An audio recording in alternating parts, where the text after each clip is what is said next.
시민들 편에 서는 방송 민생연구소 이정미입니다. 우리가 몰랐던 사각지대까지 살펴보기 위해 오늘도 최선을 다하는 민생연구소 김진현입니다. 올해 20살이 된 청춘들이 있습니다. 바로 작년에 코로나 수능을 치른 2002년생들인데요. 서툰 만큼 설레는 나이 20. 진현 씨는 어떤 기억을 갖고 있습니까? 제가 20살 때는 이제 나를 둘러싼 모든 것들로부터 이제 자유다 이런 생각이 들었던 것 같아요. 뭐 선생님, 부모님 떠나서 이제 자유다 이런 생각을 했었던 것 같은데 저의 20살은 체류탄 연기 속에 사라져 버렸습니다. 느낄 수 있는 낭만도 모두 아무것도 그러셨구나. 없이. 네. 제가 왜 이런 질문을 드렸는지 궁금해 하실 텐데요. 같은 나이임에도 불구하고 남들과 다른 20을 맞이하는 아이들이 있습니다. 바로 보호 종료 아동들입니다. 다시 돌아올 거라고 했잖아. 잠깐이면 될 거라고 했잖아. 여기 서 있으란 말했었잖아. 거짓말, 거짓말, 거짓말. 물끄러미 선체 해가 저물고 그리고 앉아 밤이 깊어도 결국 너는 나타나지 않잖아. 거짓말, 거짓말. 그대만을 하염없이 기다렸는데 그대 말을 철석같이 믿었었는데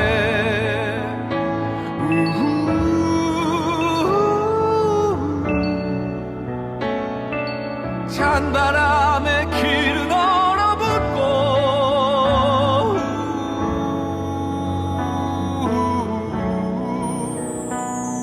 나도 새하얗게 얼어버렸네. 민생연구소 24번째 주제는 만으로 18살이 되면 홀로서기를 시작해야 하는 보호 종료 아동들에 대한 이야기입니다. 함께 해주실 분들을 소개해 드리겠습니다. 아동권리보장원의 윤혜미 원장님 오셨습니다. 어서 오세요. 네, 반갑습니다. 윤혜미입니다. 네, 그리고 고아권익연대 조윤환 대표님 자리하셨습니다. 네. 안녕하십니까? 예, 안녕하세요. 저는 보호종료차 22년 조윤환입니다. 오늘 연극 배우 한 분 오셨습니다. 우리 박도령님 어서 오십시오. 네, 안녕하세요. 저는 보호 종료된 지 10년 차 된 박도령입니다. 두 분의 20살이 되던 해에 저 영상에서처럼 시설에서 퇴소를 하셨을 텐데 각자의 그런 기억은 어떻게 남아있는지가 좀 궁금합니다. 제가 이제 시설에서 나올 때 그때가 저는 그나마 21살이었습니다. 저보다 먼저 이제 퇴소한 친구가 이제 자취방을 반 지하에서 하고 있었어요. 지하에서.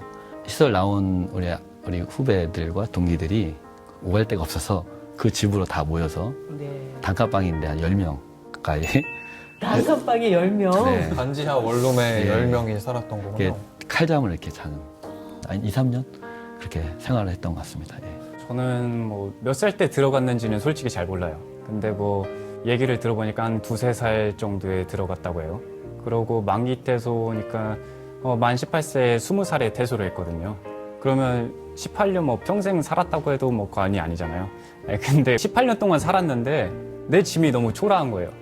뭐 책 넣고 뭐 옷까지 넣고 신발 넣고 뭐 생필품 이것저것 넣었는데도 한 박스도 채 안 나오더라고요. 근데 사실 우리한테는 이 개념이 좀 낯설거든요. 보호 종료 아동. 그 정의가 어떻게 됩니까? 보호 종료 아동이라고 하는 건 아동복지법에서 규정을 하고 있는데요. 아동복지법은 만 18세가 되면 아동이라고 더 이상 생각하지 않습니다. 그래서 16조에 의해서 보호 대상 아동이 만 18세가 되어서 국가의 보호가 끝나게 되는 것을 말합니다. 그렇게만 따지면 너무 단순한 이유일 것 같아요. 네, 그렇죠. 아동이 끝났으니까 이제 혼자 살아라. 네. 근데 이 18세가 어딜 나가면 사회에 나가면 만 19세로 성인을 치는 경우가 좀 대다수예요. 19금. 네, 그쵸. 네. 뭐 그런 것도 그렇고. 근데 이제 막상 퇴소 기준을 아동으로 친다? 이게 좀 말이 되는 건가? 뭐 그런 생각도 드네요. 학교를 다니고 있으면 학교를 졸업할 때까지는 여전히 보호가 되고요. 네. 또 특별한 사정이 있으면 개별적으로 또 보호가 연장이 되기도 합니다만 일반적으로는 만 18세입니다. 게스트분들의 이야기를 들어봐도 또 제 경험을 돌이켜봐도 만 18 나이에 이렇게 어른이 되라는 거는 너무 가혹하다는 생각이 좀 드는데요. 제가 자료를 좀 찾아봤습니다. 한국사회보장정보원의 2019년 자료에 따르면요. 시설에서 퇴소한 아동 4명 중에 1명이 기초생활수급자, 또 차상위 계층이 되는 것으로 나타냈는데요. 원장님, 이런 보호 종료 아동들을 위한 정부의 지원금이 따로 좀 있습니까? 보호 종료가 되면 일시금이 나가는데요. 일시금은 지자체에서 지급을 하는데 최소 500만 원의 일시금에서부터 크게는 서초구 같은 경우에는 2,500만 원을 지급합니다. 보호 종료가 되고 나서 3년 이내인 사람에게는 한 달에 30만 원씩 3년간 자립정착금이라는 것을 다시 지원을 하고 있고요. 또 보호가 되고 있는 동안에 후원자 개발을 하거든요. 그래서 후원자분이 매달 얼마씩을 이렇게 후원을 해주시면 정부가 5만 원 범위 내에서 그만큼을 매칭을 합니다. 그래서 이것을 적립을 해서 가지고 나가게 되죠.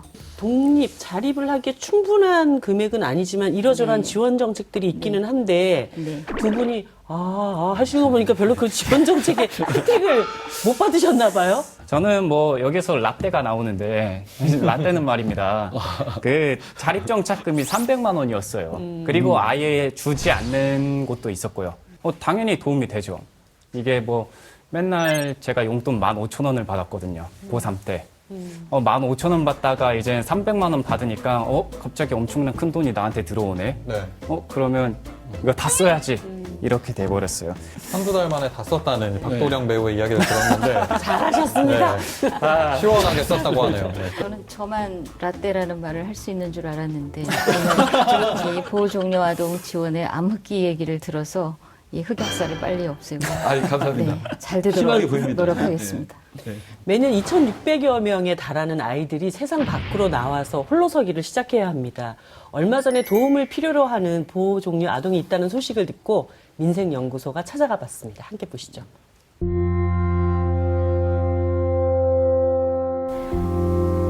엄마가 저를 낳자마자 아빠한테 버리고 가고 이제 아빠가 저하고 키우는 도중에 너무 힘들어하다가 보육원에 충북 희망원 정말 유명한 곳이죠.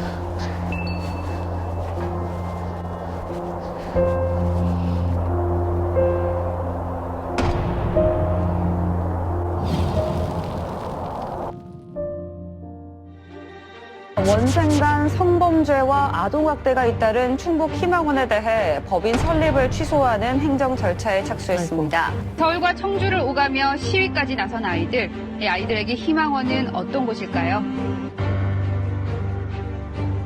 시위할 때 저희가 자고 생활했던 곳이에요. 저희 집을 지키고 싶어서. 애들끼리 친하잖아요. 거의 가족 같은 애들인데 매일 같이 살았는데 그래서 더 떨어지기 싫었던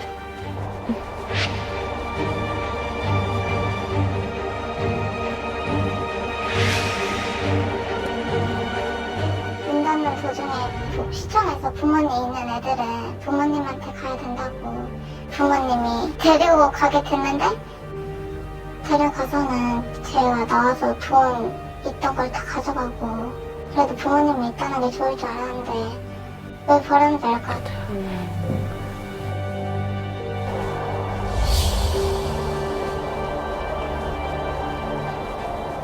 저분은 종료기간 전이지만 홀로서기를 시작을 한 거네요. 네. 7살부터.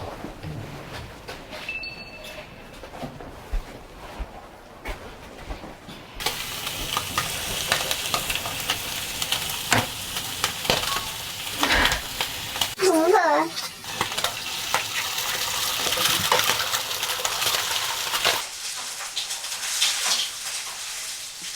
이번 집은 언니한테 빌려가지고 혼자 그 앱 깔아가지고 저런 것도 혼자 구하기 진짜 어렵거든요. 근데 저런 교육들이 15세부터 되기는 되는데 막상 자기 일이라고 생각하지 않기 때문에 맞아요. 제대로 안 들었다가 맞아요. 다치면 굉장히 막막한 겁니다. 네네. 저럴 때 이제 도와줄 수 있는 시스템이 있어야죠. 혼자 막막해가지고 혼자 가서 뭘 해야 될지도 모르고 가스불은 어떻게 꺼야 되고 켜는지 하고 집에 들어갈 때 그럴 때 월세, 전기세 이런 거 어떻게 내는 건지 인터넷으로 검색해서 어떻게 해야 될지 그런 걸로 봐요, 인터넷으로.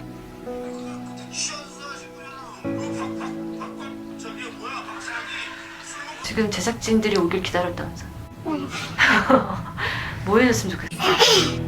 제가 지금 혼자 해야 될 게 전입신고하고 확장일자 그거 하고 저는 만기 퇴소가 아니라서 중간에 나와가지고 자립교육 같은 것도 못 받고 나와서 어떻게 생활해야 되는지 어떤 게 있고 그런 걸 못 받아가지고 주민센터 이런 데 가서 그런 부분을 알고 싶은데 혼자 가기가 좀 부끄럽고 어떻게 하는지도 몰라가지고 도움을 요청하고 싶어요. 주민자치센터를 가야 되는데. 네, 저런 것들 제때 하지 않으면 또 문제가 발생할 수 계약서랑 있잖아요. 맞아요. 문제준 신분증.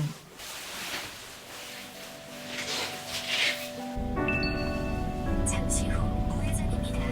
이어서 40m 앞 좌회전입니다. 안녕하세요. 이름, 사인, 연락처, 주소 적어주시고 이거 다 했어요.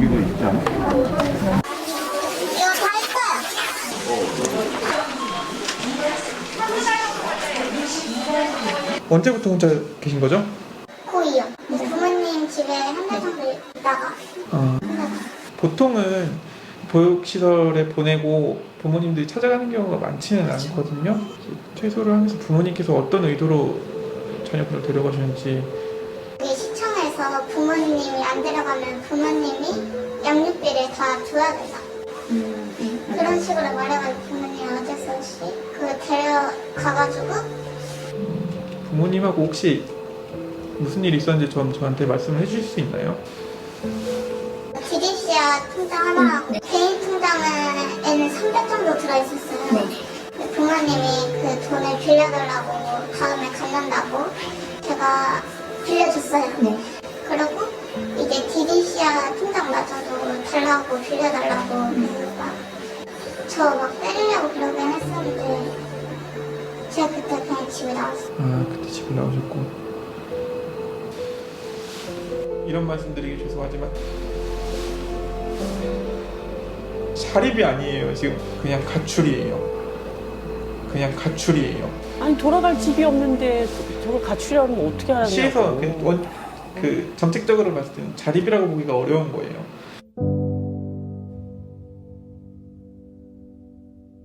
쉽지는 않아요, 솔직히 말씀드리면. 부모님 가정으로 복귀하면서 퇴소한 거기 때문에 자립 지원을 받으실 수 있는 혜택들은 못 받으신다고 하세요, 시에서. 저 그냥 부모님이랑 좀 법적으로 쓰고 싶어요. 그냥 보고 싶지도 않고 생각하기도 싫고 이렇게까지 왔으면 며칠 같은가 아니면 좀 더 책임 있는 쪽으로 그냥 한번 키워보든가 했어. 아이의 생각을 안 해주고 자기만 생각한 것 같아요.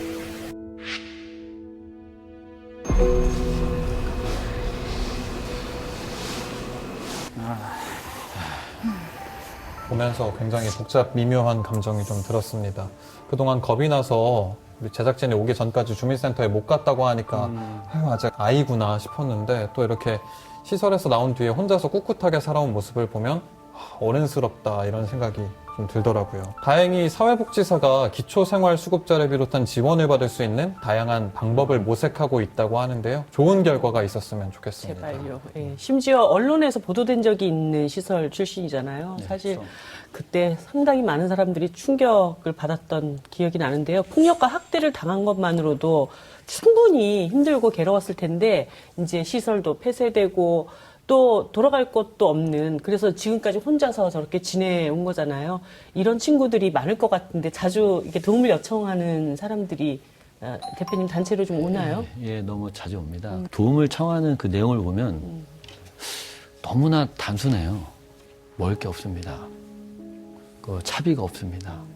그래서 우리 고아 권익연대는 뭐 큰 돈은 아니지만 당장 밥을 먹을 수 있고 차비 그리고 하루 정도 잘 수 있는 5만 원을 이유 없이 그냥 지급해 드립니다. 솔직히 이 돈보다도 우리에게 관심을 갖고 우리를 무조건 이해해 주는 사람이 있구나라는 그것, 정서적 지원 효과가 더 크다고 좀 보고 있습니다. 네, 지난 28일에도 광주에서 보호 종료 기간을 앞둔 고등학생이 극단적인 선택을 한 안타까운 사건이 있었습니다. 당시에 조윤환 대표께서는 현장에 다녀오셨다고 들었는데 네, 시설에 있는 아이들은 조직에 맞춰서 살아야 돼요. 군대 같은 곳이죠. 그렇기 때문에 위에서 짓누르다 보니까 결국은 자신의 마지막 표현은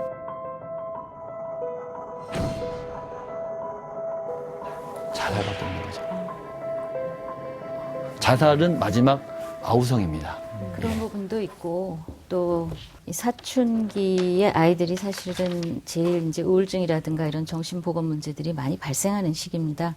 친부모하고 살아도 부모와의 사이가 안 좋으면 굉장히 어려움이 있는데 시설에서 부모님이 안 계시는 상태에서는 많은 지원과 심리 치료와 이런 것들이 이제 들어가야 하기도 하고요. 그래서 지금 이제 조금씩 들어가고는 있습니다만 아마 이 친구한테는 충분한 만큼이 들어가지 못해서 이런 비극적인 결과가 온 것 같습니다. 네.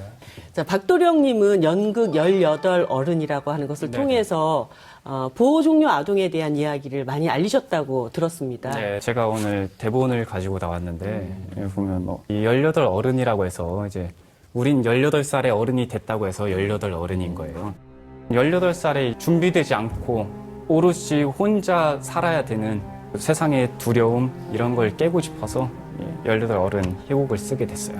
근데 이렇게 보육원 출신이라는 것을 당당하게 밝히는 일이 좀 어렵고 용기가 굉장히 필요할 것 같다는 생각이 듭니다. 어떤가요? 좀? 엄청나게 어렵죠. 저도 밝힌 적이 없었어요. 누구한테도. 저희 시설이 대로변에 있었어요.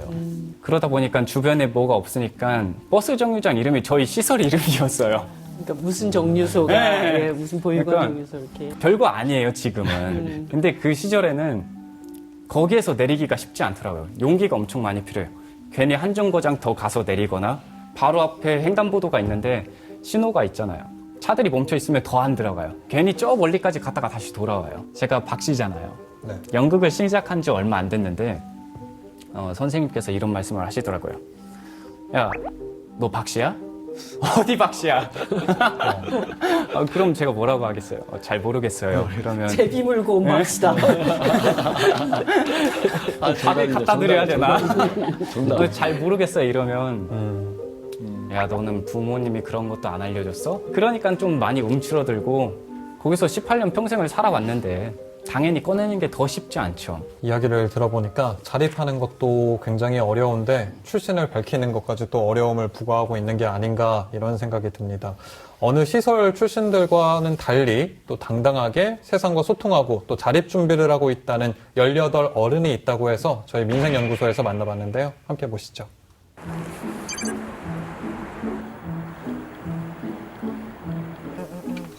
아침에 뚝밥 먹고.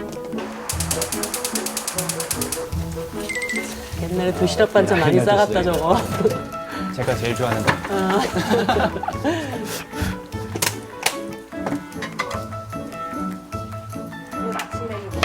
떡국이요. 몇 시쯤? 저희는 한 6시 반쯤부터 식사 준비하고 아이들은 7시 정도에 일어나서 아침 식사하고 있어요. 일반 가정집 같아 보이는데요. 그러네요.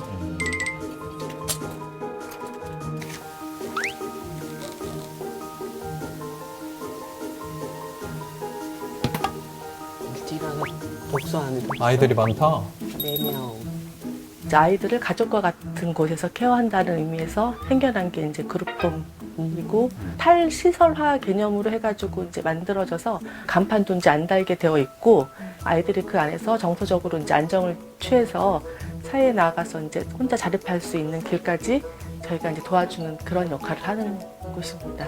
아, 그러면 저것도 보육시설 있는 곳이에요? 네네. 아. 아동 양육 시설로 분류되는데 공동 생활 가정이라고 부릅니다. 공동생활 가정. 뭐 읽어요? 하는 거. 벌써 일어나서 책 읽는 거예요?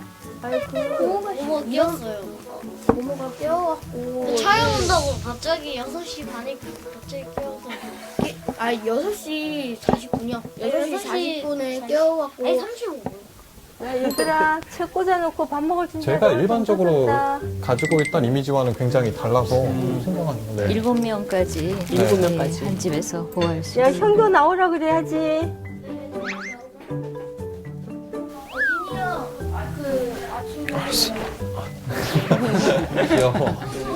성을 깍듯이 대하는 군기반장 같은데. 맛있게 먹어 어진아?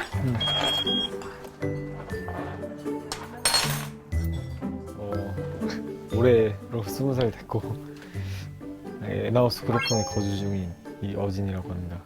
들어온 지 얼마나 됐어요? 실질적인 이제 연수로는 이제 3년 조금 넘었죠.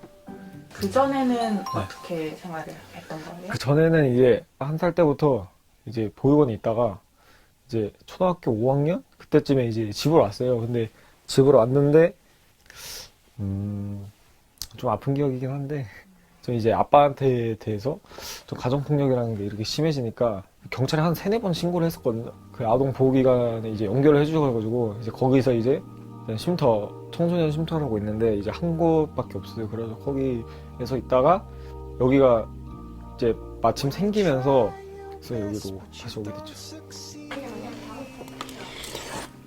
내 앞에 가서 할 것도 없어 그냥. 그러니까 미리미리 벌어놓자는 개념으로 가는 게 아니라 그냥 돈 없을 때만 가는 거예요. 솔직히 그룹홈이 제일 나아요. 일단은 보육원은 한 7살? 이제 초등학교 입학할 때쯤 애들부터 이제 막 23살, 4살 이렇게까지 있어요. 그래가지고 힘에 대한 상호관계라고 해야 되나? 그냥 형들이 기분 안 좋다. 그럼 이제 동생들 단체로 다 만든 거예요.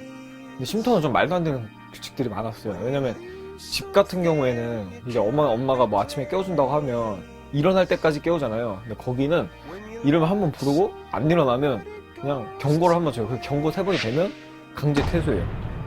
그런 말도 안 되는 규칙들이 좀 많았고 여기는 진짜 천국이에요. 그냥. 어진이까지 처음 저희 시설에 입주하게 된 아이예요. 그래서 제가 또 남다르게 생각하고 있고 이제 어진이가 동생이 1명 정도 들어서 좋겠다라고 했던 그 말 떨어지자마자 5명이 한꺼번에 이제 오게 돼서 이제 가지고 있으면서 아름답습니다. 네. 너무 아름답습니다. 그룹홈 딱 들어왔을 때 어땠어요? 처음에?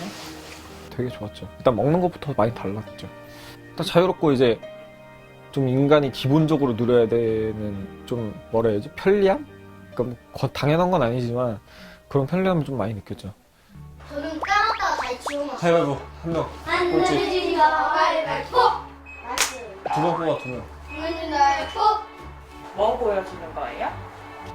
동화 그 유튜브에서 읽어주는 거 있잖아요. 그 형이면서 사람들이. 또 이거 어제 했냐 니네? 교사면서 어제 썼어? 어제요? 썼어? 어제 썼지 않아? 네. 원래 18살 되면 네. 이제 퇴소를 해야 되잖아요. 저는 이제 고3 때 이제 위탁교육 가가지고 이제 기술 쪽으로 나가서 이제 취직을 하려고 그랬는데 모아놓은 돈이 없진 않은데 솔직히 적어요. 일단은 왜냐면 나갈 때 500만 원 이렇게 주거든요. 수도권은. 지금 올해부터 1000만 원 올랐다고 하더라고요. 근데 일단 집을 구하는 게 500만 원이 작은 돈은 아니지만 집에 비해서 되게 작은 돈이에요. 진짜. 일단 그런 것 때문에도 일단 자립하는 걸 되게 미뤘어요. 나중에 취업으로 갈 때도 좋고 사람이랑 어떻게 되는 건지 모르니까 그래서 대학을 좀 선택하게 됐죠. 어진아 엄마가 미역국 끓이는 방법을 알려주겠어요. 여기다가 먼저 소고기 국거리용으로 사가지고 이제 고기를 넣고 참기름을 듬뿍 그렇게 하면 되지. 그냥 하면 돼요? 그래서 고기에 골고루 간이 배게 한 다음에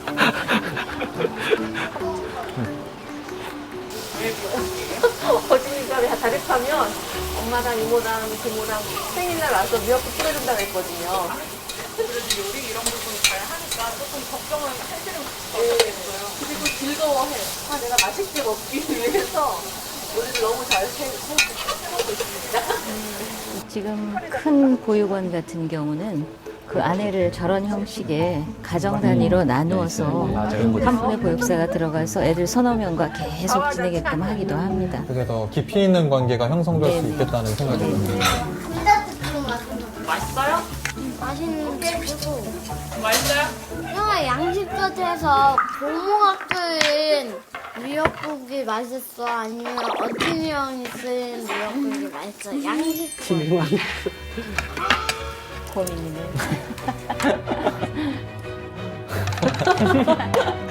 최대 고민이다.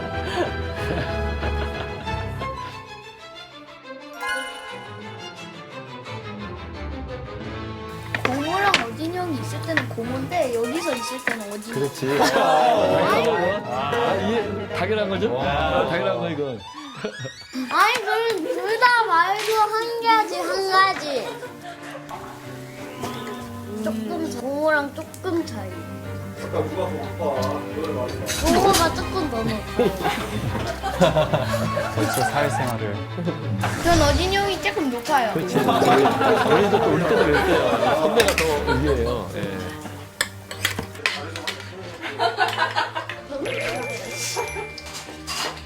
이 옷이 이 친구.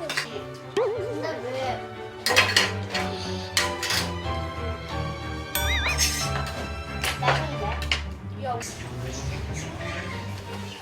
전 되게 미래에 대해서 걱정이 많은 사람이라서 준비를 좀 되게 좀 철저하게 하는 편이라서. 어떤 준비를 좀? 그러니까 돈도 일단 최대한 모아요. 왜냐면 밖에 안 나가면은 돈 쓸 일이 없고 복지 정책이 되게 많이 바뀌어요. LH에서 하는 주거 지원 사업이 되게 많아요. 그리고 소년소녀 가장 이제 전세 대출부터 시작해서 매년마다 일단 확인을 하는 것 같아요.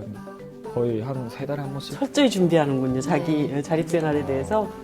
보통 대부분의 아이들이 억압되고 이제 그런 게 벗어나고 싶어서 이제 자립을 생각하는 경우가 많아요. 내가 이제 어떻게 해서 자립을 계획을 해서 가는 게 아니고 그런 개념을 항상 이제 얘기를 해주고 있어. 돈 관리를 해야 되는 법 가르쳐주고 자립 정착금이라고 정부에서 주는 거 알고 있지? 알려주고 싶은 게 너무 많은 거야, 지금. 자본이 얼마 불안하니까. 있고 취업을 해서 받을 수 있는 거를 생각을 해봐야 돼.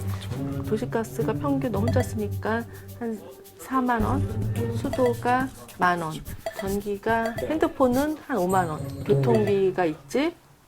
한 20에서 30만 원 정도는 고정적으로. 그 정도로 그러니까 이제 숨만 쉬어도 이제 왔다 갔다 하면서 하는 거고 또 식비가 있겠지. 7천 원씩 잡고 그러면은 이제 아침 저녁으로 한 20. 외식도 가끔 한다 그러면 특식 일주일에 한 번씩 해서 4, 5만 원 나오겠죠. 4만 원 먹고 차 한 잔 마시고 뭐 하면 4만 원이면 4번이라고 치면 16. 생각했던 것보다 금액이 좀 커지네. 그러니까 인터넷을 할 거 아니야. 다른 건 안 해도. 관리비를 한 2만 원만 잡자. 67, 71, 81만 원. 많이 남네. 근데 여기다가 임대료 또 LH도 임대료 얼마나 내는 걸로 11만 원에서 13만 원 사이. 13만 원 사이니까 여기다 플러스 94만 원이네. 그치? 토탈 100만 원 돈 나가. 94만 원 정도가 이제 LH를 못 얻고 다른 데를 얻으라고 하면은 여기서 한 30만 원 돈이 더 추가된다고 보면 되고. 너무 아깝다. 이거는 월세. 어? 그러면 1,000만 원 받는다고 해도 사실 큰 돈이 아닐 수 있는데. 근데 이거를 우리가 기본적으로 세워놓고 또 부동산에 가서 집을 알아보고 체크해보자. 8천. 자, 주거비 현실 자각 타임이 들어왔습니다. 저희 아이가 이제 지금 자립을 지금 앞두고 있어가지고 근데 LH 매물이 따로 근데 있나요? LH 매물이 네. 요즘은 없어요. 아. 지금 LH에서 나오는 건 거의 없어요. 그냥 원룸 같은 경우는 뭐 500에 30, 뭐 500에 40, 500에 50 정도. 예, 가시죠. 네. 그냥 혼자 살기는 이렇게 또 앞에 베란다가 있어가지고 다 보세요. 아무것도 없어요. 기숙사 생활하면서 원룸을 써봤는데 기숙사보단 넓죠? 아니요, 기숙사가 커요. 그래서 거기 이거- 원룸보다 마음에 안 내키는 것 같아요. 차이가 나는데? 생각했던 것보다 너무 네. 안 좋은가 봐요. 온수, 가스, 도시가스. 예, 수도 요금만 n분의 1. 예. 뭐 3층이나 1층에서 물 누가 있으면 분분히 하면 살짝 편해요. 굉장히 사리가. 이쪽에 방이 또 하나 있어가지고 좀 더 비싼데. 오, 깔끔하네. 예. 이건 마음에 들죠? 여긴 괜찮네. 그 대신 임대료가 더블 거진. 근데 50은 너무 부담이 커요. 네, 거기에 관리비까지 더해지면 50만 원 너무. 저 나이에 쓰기에는 너무 네, 비싼 돈이죠. 네. 한 40만 됐어도. 네. 그건 살짝 욕심이긴 한데 그냥 눈호강이죠, 이런 거. 눈호강이라고 하는 저 말이 안타까워요. 네. 사실 그룹홈의 최대 목적은 원가적 복귀라는 목적을 가지고 있는데 제가 이걸 운영하면서 그러니까 원가정 복귀보다는 자립에 중점을 둬서 아이들을 케어를 하고 키워 나가야 된다고 생각을 합니다. 왜 그러냐면 원가정이 이제 해체가 돼서 온 아이들이잖아요. 지금은 이제 아이들을 혼자 설 수 있는 자립을 기틀을 마련해주는 그 제도가 필요하다고 생각하고 자립하면은 좀 일단 기본적인 게 열심히 살아야죠. 일단 열심히 살아서 나중에 이제 만약에 좀 형편이 된다면 이런 그룹홈도 한번 해보고 싶긴 해요. 어렸을 때 정부뿐만이 아니라 일단 도움을 많이 받았기 때문에 하나하나 다 기억할 수는 없지만 그런 걸 좀 환원한다고 해야 되나? 다시 되돌려준다고 생각하면서 그렇게 하고 싶습니다.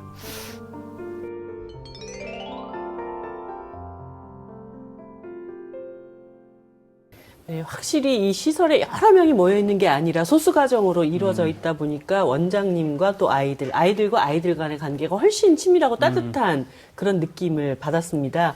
이런 그룹홈이 지금 전체 비율의 한 어느 정도 차지하고 있나요? 우리 전국에 한 507개 정도가 있고요. 법적 분류로는 양육시설이어서 전체 시설 중에서는 한 23% 정도 됩니다. 외국 같은 경우는 특별히 신체나 정신적으로 크게 어려움을 겪는 아이들이 아니면 거의가 공동생활 가정이나 아니면 위탁가정에서 자라게 되거든요. 이렇게 7명 단위로 저런 형태가 앞으로 더 많아져야 할 것으로 보고요. 양육시설도 저렇게 소규모화할 예정으로 정부가 계속 지금 지원을 하고 있습니다. 듣던 중 반가운 소식인 것 같습니다. 저는 영상에서 이 무엇보다 어진 학생이 자신이 받은 사랑을 사회에 환원하겠다 이런 마음가짐을 갖는 것 자체가 굉장히 긍정적이더라고요. 또 그런데 심지어 대학에 진학해서 이 어진 학생은 그룹홈에 더 머물 수 있게 된 거잖아요. 보호 종료 아동들은 뭐 대학 진학보다는 취업을 선택하지 않을까 이런 생각이 있을 수도 있는데 대표님 어떻습니까? 아이들이 되게 한 반반쯤이에요. 아, 반반쯤이에요? 네, 한 44% 정도는 취업을 선택하고요. 또 한 44% 정도는 대학을 진학을 합니다. 아시다시피 요즘 이제 대학 진학하면 국가장학금이 굉장히 많잖아요. 대학 진학도 많이 하고요. 좀 아쉬운 건 이제 아무래도 어린 나이에 직업을 구하게 되면 좀 일용직이라든지 몸은 좀 힘들고 보상은 좀 적고 이런 쪽에 많이 나가는 경향은 좀 있습니다. 그래서 이제 이런 부분에 관한 지원들도 필요하고. 네. 그렇군요. 영국에서는 주거를 핵심 자립 정책으로 삼고 있다고 하는데요. 보호시설에서 21살까지 거주할 수 있도록 재정 지원을 하는 머무르기. 그리고 보호받아온 시설에서 멀리 떨어지지 않은 곳에 거주하도록 하는 곁에 두기. 이런 그 두 가지를 시행하는 이유는 불안한 주거 환경이 다른 문제로 확대된다고 보기 때문이라고 하는데요. 역시 이제 보호종료 아동에게 주거만큼 중요한 게 또 어디 있겠습니까? 지금 정부에서 LH 주택으로 이제 임대주택을 지원을 하고 있고요. 보호 종료되고 나서 5년 이내인 사람이 신청을 하면 우선순위를 해서 이제 배정을 하도록 하고 있습니다. 그래서 LH에서 상담센터를 개소했어요. 그래서 보호 종료 아동이 이 LH 주거를 지원할 경우에 어려움이 있으면 상담을 할 수 있도록 이제 연결도 되고 있는 중입니다. 그 LH 임대주택 사업으로 주거 지원이 조금씩 개선되고 있는 것 같은데요. 이 정부 지원 주거가 33.4%, 그리고 정부 지원 외 주거, 그러니까 월세, 고시원, 기숙사, 자가 이런 데가 이제 66.6%로 훨씬 더 많이 있습니다. 이런 거는 어떤 이유 때문일까요? 아마 이런 걸 몰라서 그런 경우가 엄청 많을 거예요. 보호 종료 기간이 뭐 종료되고 5월, 6월에 이제 임대주택이 들어갈 수 있는 건데 그 사이에 한 두세 달이 뜬단 말이에요.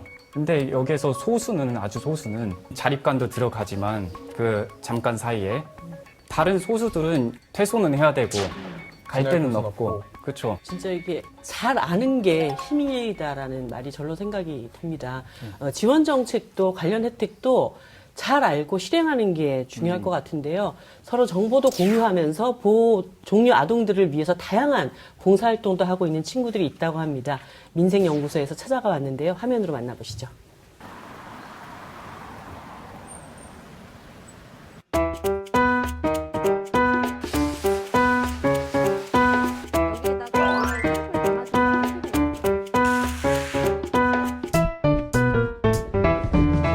뭐 어떤 작업을 하고 계신 거예요?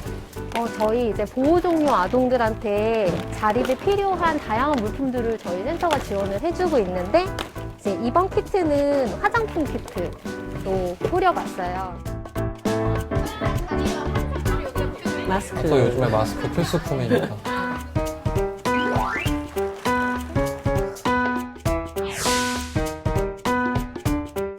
저희는 물리적 자립, 사회적 자립, 그다음에 정서적 자립을 다 지원하고 있는데요. 뭐 상담 이런 것들도 연계를 해드리고 있어요. 해주고 있고, 그다음에 관공서 찾아가는 법, 부동산 가서 어떻게 집을 좋은 집을 구하는지, 그다음에 맞아, 어떻게 저런 집을 실생활과 계약하는지 관련된 이런 정보들. 것들을 다 네, 알려주고 있어요. 기본적인 거. 그렇죠.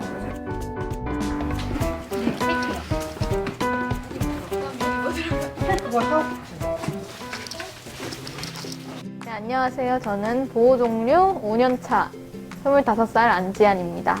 보호 종료 3년차 23살 김하늘이라고 합니다. 안녕하세요. 저는 보호 종료 4년차 22살 박지혜입니다.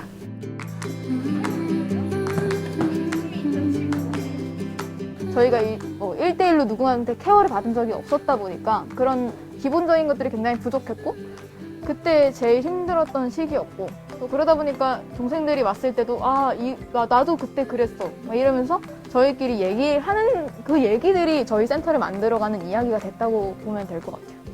사실 그 전에는 이야기를 들어줄 사람이 아무도 없었는데 여기 와서 사소한 거 하나하나 이렇게 들어주는 가족이 있구나. 그 가족 분위기도 가족이란 느낄 수 표현 있고. 좋네요. 원래 제가 광주에서 지냈었는데 이 센터가 있다는 걸 듣고 바로 올라와서 지금까지 센터에서 같이 지내고 있어요. 보호 종료하고 다시 여기서 자원활동하고 자기가 받은 사랑을 네. 또다시 돌려주고 싶다 생각하는. 요즘 들어서 저렇게 시설을 퇴소한 친구들이 이렇게 뭔가를 만들고 있는 게 되게 많아지고 있거든요. 자신이 경험해봤기 때문에 네. 어떤 게 필요한지를 더 정확하게 알 수 있는 것 같아요. 네. 그리고 누가 잘 살고 있니? 이렇게 물어보면 되게 완벽하게 살고 있어야 될 것 같은 그런 부담감이 있었어요. 그러다 보니까 경제적인 면, 뭐 외로움 이런 것들을 내가 잘 이겨내서 살 수 있을까? 이런 것들이 되게 고민과 좀 두려운 마음으로 갔던 것 같아요. 저도 나올 때 한 1,200인가? 그 정도 들고 나왔거든요. 집 구해가지고 보증금에 내고, 그다음에 처음에 월세도 안 내고 관리비랑 이런 걸 다 안 내다가 집주인이 이만치 밀렸다. 보증금에서 까겠다 했는데 보증금이 부족한 거예요. 디딤씨앗인가? 그것도 깨서 땜빵 떼우고, 저한테 쓴 돈은 별로 없고 이리저리 뭘 막다가 거의 다 쓴 것 같아요. 합쳐서 한 1,400만 원을 받았는데 제일 기뻐서 진짜 이거 내가 마음대로 쓸 수 있는 돈이구나. 아무도 간섭하는 사람이 없기 때문에 쓰고 싶은 데를 쓸 수 있구나. 그 1,400만 원을 쓰는 데는 몇 개월이 걸렸어요? 2달도 안 걸렸던 것 같아요. 지인이 되게 힘들다고 저한테 사정을 해가지고 자기가 다음 달에 월급을 받으니까 그때 돈을 주겠다. 거절하면은 사이가 멀어질 것 같은 그런 느낌이 있어가지고 거절을 못하고 항상 부탁을 들어줬는데 500, 600을 사기를 당했죠.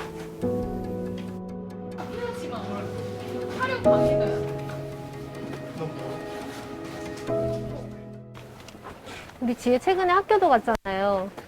고등학교 검정고시 작년 말에 봤는데 이번에 대학 입학해요. 붙어가지고. 아 원래 대학교 갈 생각이 없었어요. 검정고시 볼 생각도 없었고 그냥 꿈이라는 게 없고 없었어요. 그냥 매일매일 그냥 먹고 살려. 늘 저는 말을 하는데 기댈 수 있는 어른이 한 명이라도 좋으니까 어른이 필요하다고 생각을 해요. 시설에 나와서 누군가한테 기댈 수 있는 편안하게 친구처럼 기댈 수 있는 사람이 되고 싶다. 또래에 비해서 정말 어른이 됐습니다. 사회복지사라는 꿈을 꾸게 되었습니다.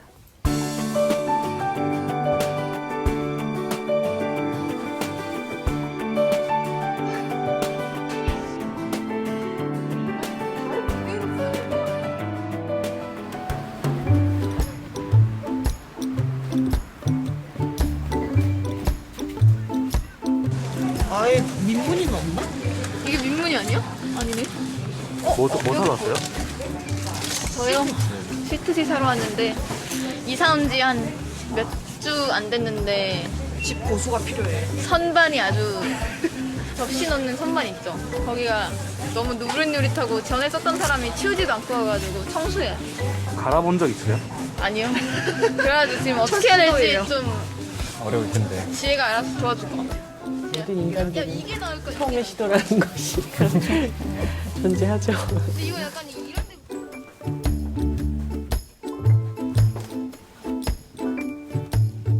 여기 봐보라고. 이게 뭐냐고 이게. 이거 다 버려야지. 나 지금 손이 더러워가지고. 뭐야? 더러워. 장갑도 없지? 없지. 여기 그거 다 닦아야 돼. 장갑 샀걸. 이거 봐봐. 이게 뭐야? 아니 그래서 쓰레기통 봉투 같은 있는데. 거 줘봐 언니. 아 그냥 봉투에 넣어. 혜지야. 야 최대한 구겨. 이거 아깝잖아. 언니도 이럴 때만? 아 최대한 구겨. 아까워. 그러려고. 불빛 차지. 할렌톤이 되는 거.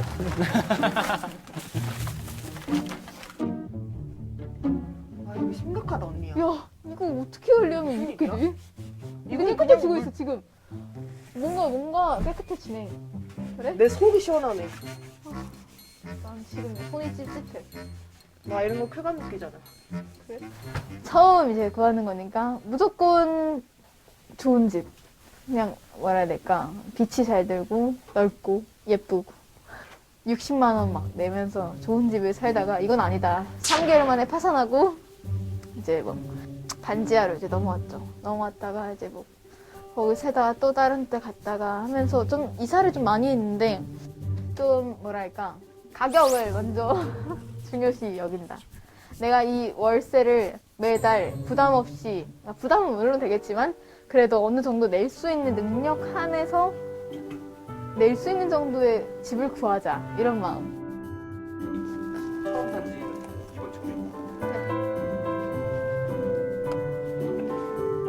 오케이. 갑니다.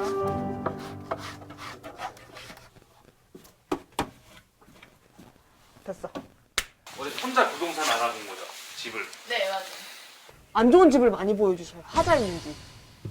혼자 보러 가니까 그것도 나이도 되게 젊으니까 좀 좋은 집을 보여달라고 하면은 되게 어디 뭐 부셔져 있는 데나 아니면은 엄청 오래 비어져 있는 집을 많이 보여주셔요.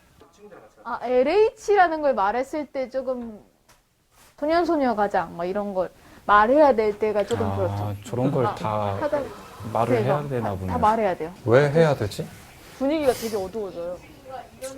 근데 이제 LH 그 상황, 법무사가 상황 설명을 하는데 너무 툴툴대시고 본인 바쁘니까 가야 된다. 도장도 안 찍었는데. 그거 좀만 기다려달라 하면 짜증을 많이 내시고 그러신 경우가 있더라고요. 그러니까 저런 편견 하나하나가 다 상처로 남을 것 같다는 생각이 그렇죠. 안타깝네요. 네.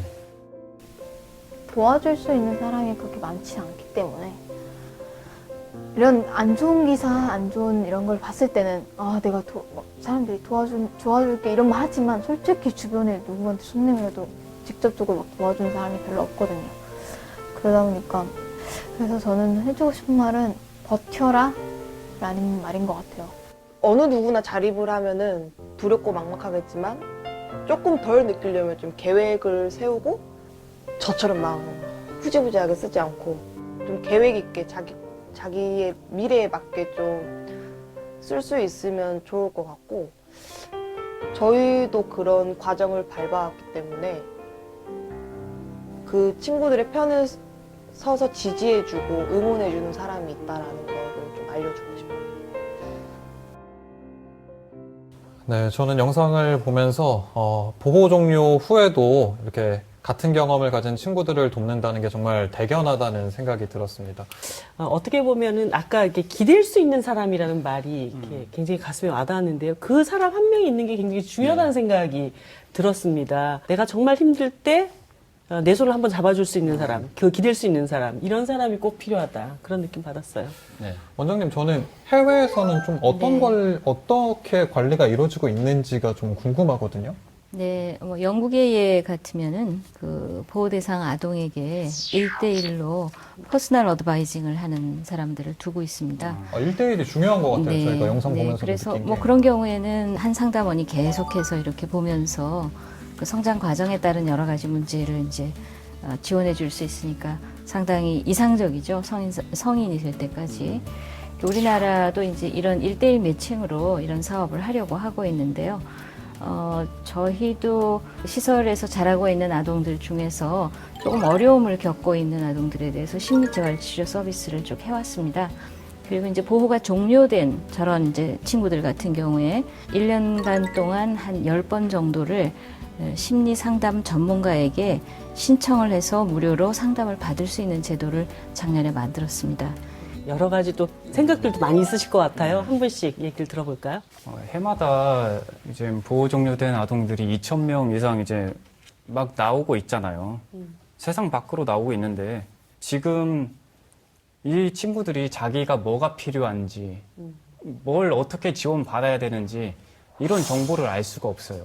집을 계약해야 되는데 뭘 어떻게 해야 되는지, 대출을 해도 되는 건지, 이런 자기한테 정말 절실하게 필요한 정보들이 한눈에 쫙 볼 수 있는 그런 어플이 만들어지면 정말 좋을 것 같아요. 그리고 저희가 15세부터 18세 나갈 때까지 하고 있는 자립교육 속에 있기는 있지만 이제 시적절하게 나한테 닥쳤을 때 더 중요하잖아요. 더 효과가 있기 때문에 저희가 이제 그 부분과 관련한 여러 가지 정보를 저렇게 뭐 인터넷에서도 볼 수 있지만 앱으로 만들었어요. 그래서 조금 있으면 이제 앱으로 전부 배포를 할 겁니다. 그러면 그 자립지원 앱에 들어가시면 지금 이 책의 한 권에 속해 있는 모든 정보인데요. 보호 종료되는 친구들이 다 하나씩 갖고 나가기는 합니다. 보면 아주 일상적인 금융이라든가 뭐 소비 생활이라든가 이런 것에서부터 시작해서 실제로 받을 수 있는 지원이나 서류의 내용 이런 것까지 더 간편하게 볼 수 있도록 앱을 만들어서 앱에서도 현재 이제 내보낼 생각입니다. 그래서 SNS를 통해서도 자립 정보를 많이 받아보실 수 있고요. 보통 아동복지법상 요 종류 아동들은 여느 아동들처럼 행복하고 안전하게 가정에 준하는 지원을 받을 권리가 있는 소중한 아동이라는 것을 잊지 말고 어떤 부끄러운 수치의 신분들을 당당하게 드러내서 자신의 권리를 찾았으면 하는 마음이 있습니다. 네, 이렇게 반짝하는 그런 한순간의 이슈가 아니라 지속적인 관심을 기울일 때 일찍 어른이 된 아이들을 위한 긍정적인 변화가 좀 시작되지 않을까 기대해 봅니다. 오늘 여기서 인사드리겠습니다. 함께해 주신 여러분 감사합니다.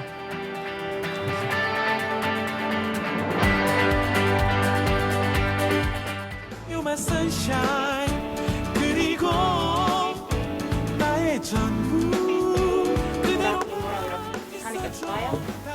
네. 행복하게 행복은 뭔데? 행복이 뭐예요? 행복은 사랑과 꿈이 나누는 아닙니다. 아니요.